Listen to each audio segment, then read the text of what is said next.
2014 में जब से नरेंद्र मोदी सत्ता में आए हैं, महंगाई ने ऐसी कमर तोड़ी कि जनता अभी तक सीधी नहीं हो पाई।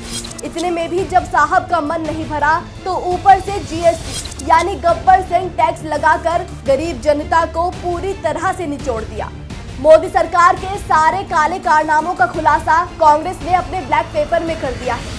प्रधानमंत्री मोदी ने टैक्स टेररिज्म को खत्म करने का वादा किया था।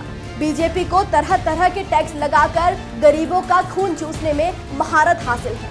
जीएसटी को गलत ढंग से डिजाइन किया गया, कॉरपोरेट टैक्स में छूट दी गई। सरकार बड़े कॉरपोरेशंस को सब्सिडी देने के लिए गरीबों और छोटे व्यवसायों पर टैक्स लगा रही है। जीएसटी उपभोग पर लगने वाला कर है। एक तो गरीबों की वैसे ही कमाई है नहीं, जितना कमाता है सब रोजमर्रा की जरूरतों, राशन, दवाई में खर्च हो जाता है, जबकि अमीर मोटी कमाई करते हैं। अमीरों की सेविंग्स भी मोटी होती है।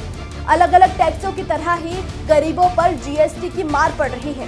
देश में जीएसटी के टोटल कलेक्शन का 64% पैसा जानते हैं कौन देता है?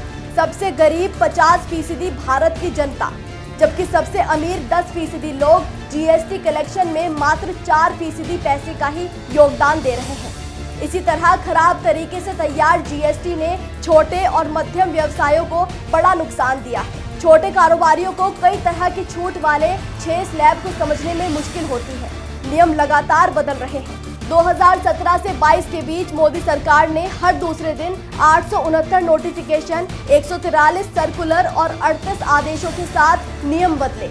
छोटे व्यवसायों को अक्सर कई बार कई राज्यों में रजिस्ट्रेशन कराना पड़ता है, जिसके लिए उन्हें सीए, वकीलों को मोटी मोटी फीस चुकानी पड़ती है। छोटे मोटे कारोबार चलाकर अपने परिवार का गुजारा करने वाले गरीब मोदी को पसंद नहीं है। उन्हें तो अडानी से प्यार है।